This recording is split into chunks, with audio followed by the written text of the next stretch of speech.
Hello, good evening, everybody. So, the week I've already ended with another. I fucked up this week, but I'll make a video and explain why I fucked up this week. So, yeah, I fucked up real bad. But yeah, that was by my own mistakes and from the things I did. So, I will be talking about it later. So, I'm just taking this stroll tonight to go and refresh my mind. And yeah, I might practically done for the year in trading until next year, January. Yeah, so but we'll come back stronger though. So yeah, that's just the little list I want to make. But when I come back, I'll be making a long video on why I fucked up. So hey guys, what's up? Welcome to my YouTube channel again. So I told you guys last time the mistake I did that I want to come and talk about in this channel pertaining my trades. So I really fucked up a big time. Like I did a very big mistake, which I acted out of impulse on one of my setups. Okay, last week I had a loss, like 2 losses last week, and this week I had another 2 losses. So because of that loss, I felt like that moment I was like I was frustrated, so I had to like increase my loss size. I increased my loss size, and I ended up losing half of my equity. And now massive drawdown. So that was the mistake I did this thing. So for now I'll be taking a break till next year. So I may no longer be posting my trades on the channel for a while, but I'll start posting my day to day activities on the channel. Yes, but it's still going to be day in the life of a forex trader. That's just the two different this thing there. But starting next year, that's when I'm going to start my uploading new trading content. But for now, I'm going to use it to do more back tests and forward tests, and see where I can make some improvements for my trades where I made mistakes that I can let me see how. In fact, next year we're gonna kill it again. Yeah, next we're gonna kill it. Yeah. So I'm just gonna write out my own findings when I was trading. And my own findings is that, and I've seen it a lot of times, I've realized that I know maybe because of capital, if you have the capital to continue buying different power frames, it's going to help you a lot in this trading industry. But based on my own experience, I've figured out that when I trade prop firms, like if I trade them without trying to use small risks in the challenge stage, not the funded stage, like in the stage of, let me just say, I'm trying to like trade it little by little. I don't always pass the account. It's always taking me a long time to, let me say, pass the account. But you see, that time I decide to increase my risk a little. That's when I even find myself passing the profit more than before, because I've realized that I've gone back and checked that most of my setup that I've taken when I was doing like trying to use risk management to taking a challenge account, I always end up going back to drawdown. I might even go into massive drawdown before I escape. But those ones that I just decide to just take them, I risk not half of the whole capital. I just calculate my risk. Let me see, if I was to risk 1%, I'll just risk like 2% or 2.5% of the account. And you can see, once I make a profit from that, I've recovered the initial capital.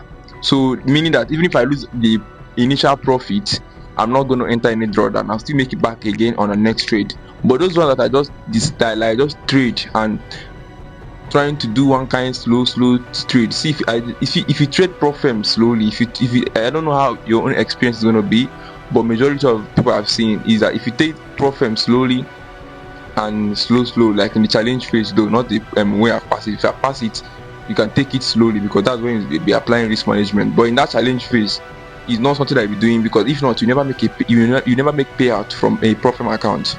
Instead, it will only delay you and stunt you. That's why I always advise people to be that you need to have a side income that's going to help you in trading. Yes, you need to have a side income. Me, I don't have a side income, but I will, if I can, one day get a better income. If you're in Nigeria, there's no need, because this country is fucked. You don't have any kind of business that's going to pay you the amount of money you need in this country. But if you're from another state and you're watching me, you get a good side gig that will be paying you money that you can be able to use and cover any loss that you have made in trading. Yes, you need to get a good side gig that will help you, so that when you're trading your profit challenges, you'll not be taking it like as if it is a baby. so I can be able to pass them, be able to make multiple payouts from that profit account, and what, go on to the next stage. You get, here. This video I'm recording it with my hand because I don't have anything to use and stand it. Use and hold the phone, but it's small. Sha. I also have other things to say too. I was saying before, yeah. I also want to debunk another theory on this trading industry. I'll be real with you guys. If you don't have a good strategy, it will be very, very hard for you to make money in this industry.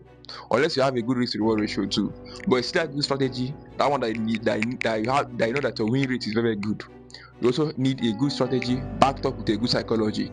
That is the only way, because if you take 10 losses in a row and you're only winning 2 trades, bro, it's gonna mess you up your psychology. Especially if you don't if like, especially if your psychology is not that strong, you get.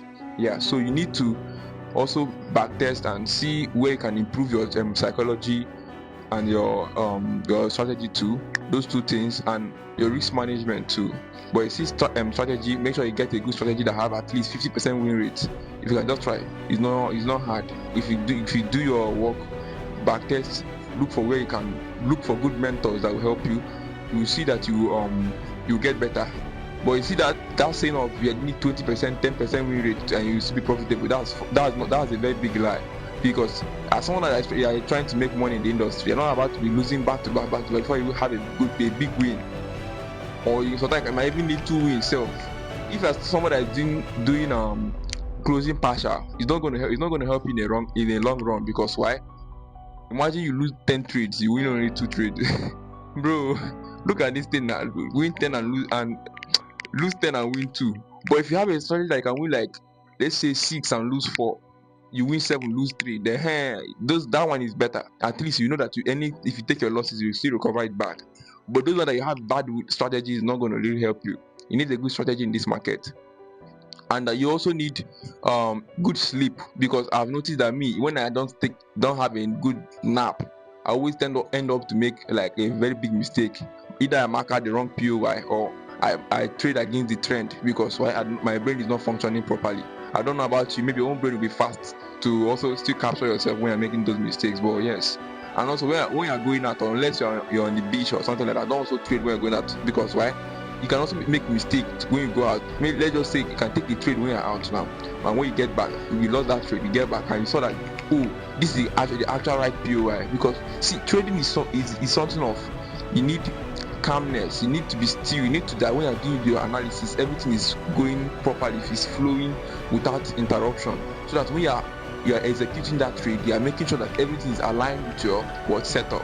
But when you are going out, or when you don't have enough sleep, or all those kind of things, then it ends up to mess with your vision, especially when you're trying to look at the trades. I've lost a lot of money because of that. It's not that I have a bad strategy though. That's not it. This thing is like, when you know one mistake, you start trying to figure out another mistake that you're trying to fix, which is really, really stressful. And those good setup that you are meant to win, you not even catch them in the process, because while you're trying to develop one kind side, that you just be realizing that there are new things to this game, new phases of this game that you need to overcome, which is not really easy. But we keep pushing though. But I promise you guys, see, next year we're going to come back stronger. As after this period now, we're going to go ghost mode and try to get better in some aspect of our life. And yes, so that was just the thing. I not really take any trade this week, so I not even make any video. But the only difference is that I will fund the demo account, and I'll be taking it with my setup when I'm doing an analysis, like back testing. I'll just allow it to play out, and I'll take it on that demo. It's still me practicing, but I'm going to be doing it in terms of practicing how to pass a profit account with that challenge. So it's going to be on a demo account, and I'll be trading it to see how far I can get. If I can easily pass the account there multiple times, then it can give me a leverage on when I buy a new profit account. I can move to pass it, or I can escape the drawdown too. Yes, you know that I don't know how to trade. I know how to trade, but I'm still trying to fix some aspect. That's why I want to go for a break now, to take a break and try to recopulate myself and try to build my confidence back, and then some other stuff. So yeah, that's just the thing now. We'll see again. Don't forget to